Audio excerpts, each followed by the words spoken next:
cooking ya. Hello guys, welcome back to our channel. Our channel ya. Ya, kali ini kita akan membahas seputar masalah kecenderungan berkata kasar dan bermain game, kata-kata toksik ya. Menurut kalian nih ya, bertiga, Iya. apa pendapat kalian soal masalah tersebut? Betul. Nah, Kalau kata gue tuh, gue pernah kalau gue tuh gamenya game tipe bukan game RPG tapi game tipe regional. Kalau game tipe regional tuh di bagian susahnya tuh kalau lu main live terus lu miss dikit aja karena salah pencet, bawaannya bikin kesal, emosi dan akhirnya mengeluarkan kata-kata kotor. Belum lagi pas gua gacha ya. Kalau gacha itu sebenarnya kalau gua kayak hampir kayak apa tuh gacha? dapat Iya kayak judi lagi. Cuma bedanya itu kan dalam permainan. Terus gak pakai uang asli. Nah itu yang bikin gua kesel tuh. Kalau lu gak dapet bawaannya tuh bikin kesal. Apalagi lu kalau udah berkali-kali gacha sampai ratusan kali, terus gak dapet kartu yang lu dapat itu nyesaknya bukan main. Bawaannya bikin nangis. So, Kalau gue sih sebagai pengalaman player ML ya. Kalau tiap main tuh tiap ketemu tim-tim yang agak lain ya dalam kutip. Nah bawahnya tuh kesel banget main ngatain toksik gitu. Jadi tuh kalau player ML kan kebanyakan kan playernya toksik semua kan. iya kata-kata ramah. Iya, gara-gara satu timnya tuh nggak ngerti mainnya, nggak ngerti role-nya, nggak ngerti item, mainnya goblok. Woi, benar kan? Itu yang bikin player ML tuh banyak toksiknya. Kalau player yang lo gimana tuh? Apa? Yang suka foto-foto di email? Iya, yang player bucin. Iya, bucin. Itu yang kalau yang bucin tuh dari beban, apalagi yang baru kuncup awalnya tuh. Kalau nggak si ceweknya pakai Angela, si cowoknya hyper pakai link. Kalau jago mah nggak apa-apa ya. Itu mah dua-duanya gak jago. Nggak jago. Nah, Itu yang kebanyakan ditoksikin tuh yang player bucin. Ya. Kalau Gue, ya. ya teh kan anak game ya. Gue mau nanya aja deh, gue nggak berpendapat. Boleh. Nanya apa teh? Apa? Saya berpendapat apakah itu dapat dibenarkan? Enggak, boleh dia boleh nanya. Pendapat tentang perkataan toksik Eh, menurut gue ya, ini kan dalam kondisi emosi gitu. Jadi seseorang itu kalau emosi itu kan memang susah buat kontrol kata-kata. Ya, betul. Menurut gue itu berdampak buat kehidupan gitu. Jadi dengan kita berkata-kata kotor di game itu nanti akan menunjukkan kebiasaan. Iya. Kebiasaan. Jadi bukan pas game doang karena udah terlalu apa ya, sering spontan Iya, betul. ngomong kata-kata Bisa dilirik. Nah itu tuh nanti dalam kehidupan sehari-hari kita bakal lebih sering Kalau di kata kotor Iya. gitu. Jadi itu menurut gua orang anak gamer itu harus lebih berusaha mengontrol ucapannya gitu, meskipun dalam kondisi emosi. Jadi pertama mereka itu harus sadar dulu kalau itu tuh sebenarnya mereka toksik, lagi apa ya, Berkata kasar. kalau berkata kasar itu nggak baik buat diri mereka sendiri gitu. Karena seseorang itu akan dilihat bisa dibilang Katanya. perkataannya itu bagus itu sesuai dengan kualitas dia berpikir gitu. Nah, jadi kayak sebisa mungkin kita tuh sayang sama diri sendiri, makanya kita filter kata-kata kita gitu. Iya. Oke. pakai filter motor. Gak gitu Bang. Oh, pakai filter TikTok. Oke. Iya, filter TikTok. Instagram. Kalau menurut lo sih? Kalau menurut Lu gamenya game apa sih? ya, gue punya pendapat. Apa tuh? Ngomong lah. Aduh. Ngomong sih. Sabar ya, teman-teman. Sias, baik. Rumahnya dipakai apa? Dia mah.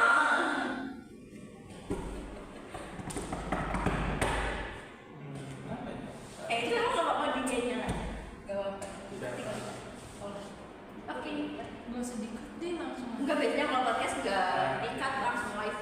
Banyak orang memprotes dan mengeluh soal seputar perkataan kasar di dalam game online, serta agar hal seperti itu tidak boleh dinormalisasikan. Tapi disinilah permasalahannya.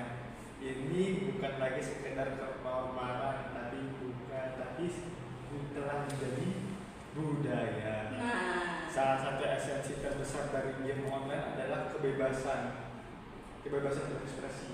Nah iya, nggak usah Puas mereka. Tidak peduli apakah hal yang baik ataupun hanya omong kosong belaka.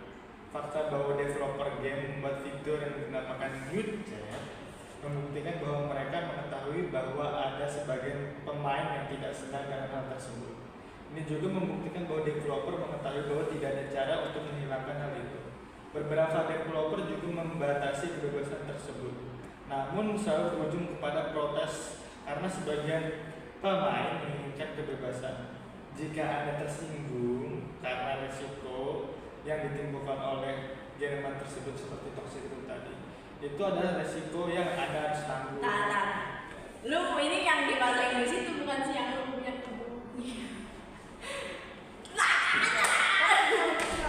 Dipakai sama orang yang main. Terus kalau misalkan ada orang yang nggak main, terus di sekitar orang pemain game itu kita sangat terganggu. Iya benar kedengeran. Bener kan? Gimana? Nah, Iya memang. tapi yang jadi masalahnya, yang apa ya? Yang toksiknya itu bukan game. Tapi orangnya. Tapi nggak salah apa? Saya nggak mengatakan bahwa itu dijustifikasi, tapi dalam pandangan saya itu beda sebetulnya. Karena apa ya, konteks. Soalnya nggak semua orang bisa mentoleransi hal-hal kayak gitu.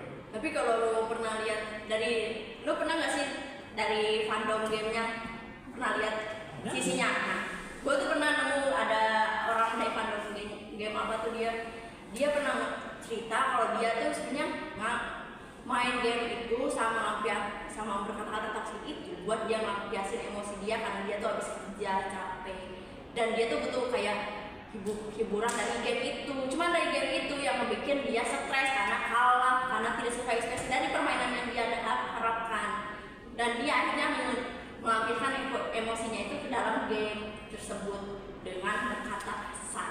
iya itu apa? Iya benar. Iya. Tapi kayak gini lah, apa ya? Melampiaskan emosi. Game itu dasarnya kayak gitu nyata. Jadi ketika para orang yang masuk ke dunia game itu tuh kayak orang mendaftar menjadi tentara, mereka penuh energi dan bersemangat untuk masa depan. Dan setelah ribuan jam di permainan tersebut, tidak ada lagi yang namanya antusiasisme. Nah, Jadi kayak excited gitu. Jadi jatuhnya tuh kayak mereka hanya ada di sana untuk memenuhi misi mereka, objektif dan keinginan untuk mengakhirinya. Tetapi Anda tahu bahwa jika Anda pergi, kekosongan berubah menjadi siklus yang membuat Anda ketagihan. Game itu bisa jadi kecanduan. Iya, jadi apa ya? Pas orang masuk ke dalam game, terus dia tuh jadi stres gitu. Ya. Terus dia ngejauhin dari game itu ada apa ya?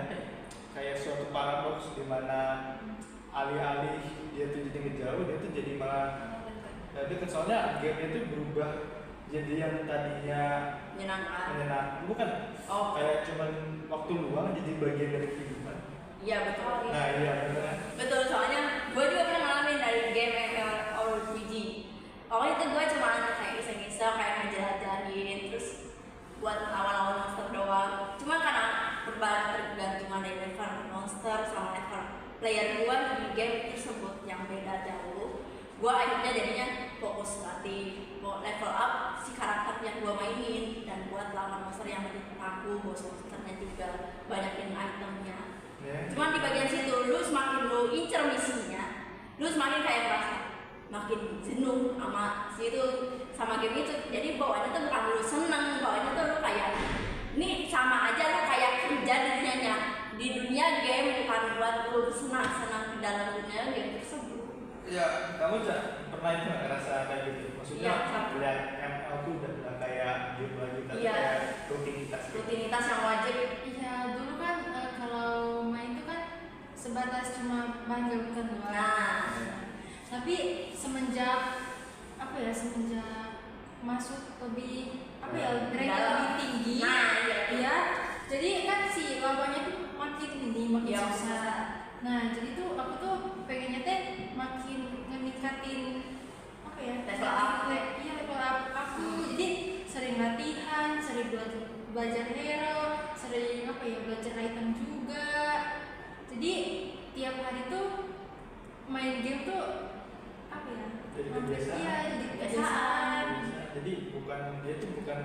bukan tidak. Bermain buat luang Kalau waktu. orang kecanduan itu kayak tidak notice kan? Kayak orang lu kayak Kayak notice gitu maksudnya. enggak, lu kayak lu tahu nggak, lu misal lu suka sama jus ini karena manis, nah lu ketagihan terus lu pengen minum jus itu lagi, udah habis lu pengen minum lagi gitu Enggak kalau oh bukan. kalau lu istilahnya tuh mau kerjaan lu tuh istilahnya tuh keren gitu, yang lu impikan. Nah, tapi pas lu masuk itu tuh menjadi, soalnya yang lu hadapin itu aja. Iya betul. Nah, tapi kalau lu hilang gitu, jadi apa ya? Jadi ada yang kosong. Ini kayak lu pernah nyadar nggak? Kalau lu main ML tuh sebenarnya nggak ada poin. Maksudnya poinnya tuh cuma ngulang season, turun lagi, naik lagi, ini gitu. Betul. Kalau apa ya? Game yang gua main ya, yang warna gitu. Itu kalau masuk meskipun apa ya lama, gua mainnya tuh 1000 jam sekarang. Sekitar 1 tahun kan, 1000 jam. Pas gua naik, gua ngerasa ya bukan jadi itu lagi, jadi objektif terakhir gitu. Jadi meskipun gua marah, itu bukan bener-bener gua gila gitu, jadi cuma emosi kayak frustasi gitu. Iya betul. Kalau gue juga sama, gue kayak udah gue login tiap hari biar dapetin bansos, biar bisa gacha, biar bisa apa tuh level up karakter yang gue sukai. Dan itu kayak bawahnya tuh gue tuh lebih ke ngerja buat gak ada gairah buat main game lagi. Sudah gila, mati. Jadi kesimpulan yang kita bisa dapat dalam Game diskusi hari ini adalah gamenya itu adalah terus dulu. Kesimpulan. Menurut Tete aja, kenapa Tete aja nggak masalah? Kalau menurut aku ya, game itu sebetulnya nggak sepenuhnya salah ya. Kayak tadi kita bahas sekarang, game itu sebenarnya bukan sesuatu yang salah, tapi orangnya yang gimana dia main itu dia bisa kontrol atau enggak, kayak dari waktu peralatan dan sebagainya. Begitu sebentar-bentar kita aja kalau misalnya kita mau main game, tujuannya apa? Sekedar untuk hiburan kah, untuk kesenangan, melepas kejenuhan. Jadi kayak sebisa mungkin kontrol diri. Kalau menurut gue tuh sebenarnya tuh alasan karena tadi kan kita bilang bahasnya kenapa banyak rata-rata orang gamer itu suka kata-kata toksik. Karena gue sendiri sebagai gamer juga kata-kata toksik itu sebenarnya karena dari emosi tadi kita ngebiasin karena kesalahan, karena kita salah dikit ke dalam permainan yang harusnya kita sempurna level up tanpa ada kesalahan kecil pun, karena kesalahan sekalinya dapat kesalahan tuh jadinya bawanya kesalahan marah.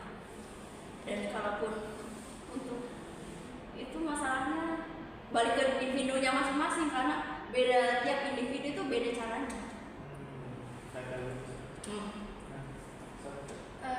Kalau gue masih main game boleh, tapi jangan terlalu berlebihan juga.